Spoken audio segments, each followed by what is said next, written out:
have been downtrodden. You have been abandoned. Now is your time to rise up out of the oppressed, to emerge from the shadows. Ignite the thunder of freedom. Now you fight for yourself, for riches, for honor, for the brotherhood. The A.G 2000 is the latest in assault rifle technology, capable of up to 800 rounds. Training complete. Congratulations, operative. Join these ranks to uphold the Millennium Accord. Improvise, adapt, overcome. Time to lock and load, boys. We fight with the best now. Let's do this.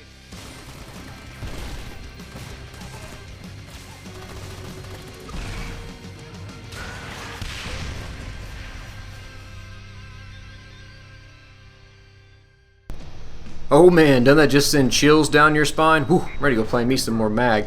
Hey, what's going on everybody? Cloud of Truth here with a MAG gameplay commentary for you all. And it's been a really long time since I posted this game up on my channel, and man do I regret it. Those months I spent off from this game, I'm kicking myself now going, why did I ever stop playing this game? Because even though I'm still getting the hang of it, it's still, I'm not quite there, you know, I'm still getting my skill level back. I started out doing terrible, but I slowly pick it up and start to do a little better. It's like, hey, you know, I'm getting good at this game now. I'm by no means very good, but I'm not terrible anymore. It's fun. It's so much fun, and it brings back such great memories of when this game first came out, playing with a lot of my friends then, and even now, I'm still making some more. So guys, please, I would encourage you, if you have this game sitting around or know somebody that doesn't play it or find it for very cheap, please buy it and play it. There's still quite a few people that play this game, and it, like I said, it's still so much fun. But what I want to do with this video today is go into a little bit more detail about MAG, not like a full game review or anything like that. I want to talk about a few aspects about this game that personally I feel still make it one of the best first-person shooters out there, and why, which you'll notice from the title of this video, why it's the greatest Battlefield game in my opinion. This is, keep in mind, this is all based on my opinion, experiences, everything like that. You may feel, you know, you may feel different about it, or you may not really care. But hey, look, that's fine. You know, I understand that you may think something different, but just don't be a douchebag. That's all I'm going to ask. Thank you. So, because I hate reading just stupid comments below from ignorant people. Anyway, let me get off that. Why I really do think that this is the greatest Battlefield game to not be called Battlefield. And there's several reasons for that, which I'll get into here in just a second.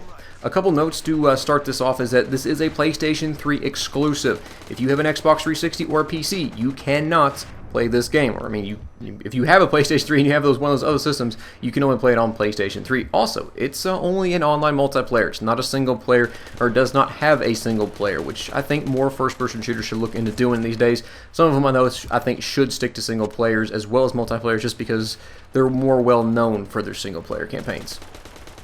So, why really do I think MAG is such a great game? Why is it really the greatest Battlefield game to not be called Battlefield? Well, Battlefield's always been a franchise really focused on teamwork, tactics, the overall match, the overall battle, not just one sole part of it. There's many different factors that the Battlefield games kind of focus around. So it's not just like one individual thing that's what the main focus is about. It's over everything. And I think MAG really, it's not a direct copy of it, but I think it tries to do it, and I think personally, I feel it does it very well, but in a different way.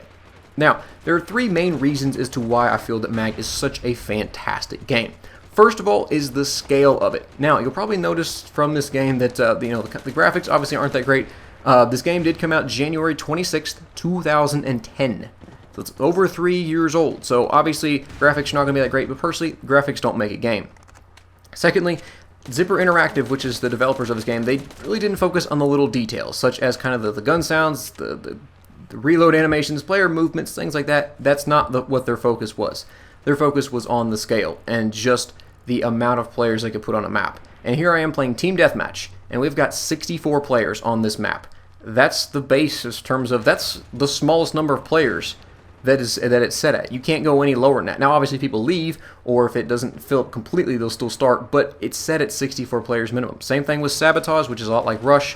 And I think there's other game modes which go out to 96, and there's game modes like Acquisition, which you saw at the very beginning, just past the intro clip, that are 128, and then finally, the big one, Domination, is set at 256 players, and that is just freaking awesome. On a console game that came out over 3 years ago, there's that many players on a map, and it's just so much fun to play with that many other people. And even though you don't see everyone on the map, just because there's other battles going on around you, it's still, you feel like you're immersed in just this epic kind of, this huge battle, this huge war going on, and it's a lot of fun.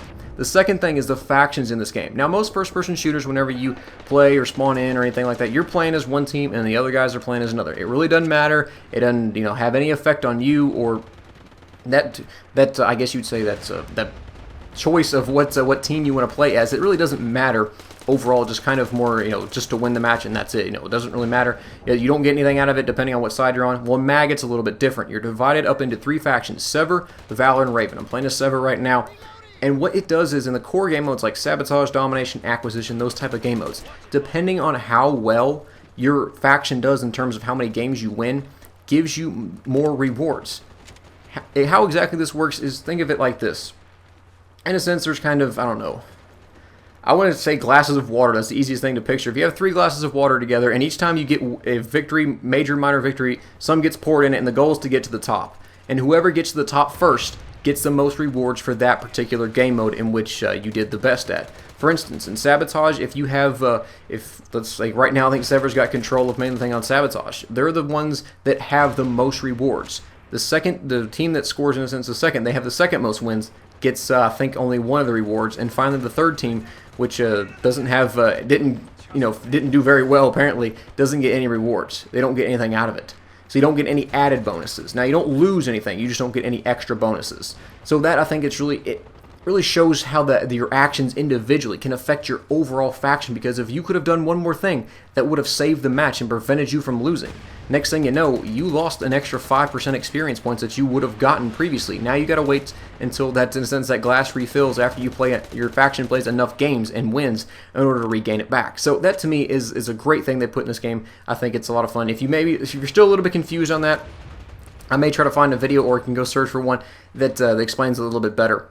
Finally, the last thing is the chain of commands. The chain of commands in MAG is great. They have squad, platoon, and the OIC, or officer in charge. Those 3 leaders are, I think, is something that other FPS games should look into.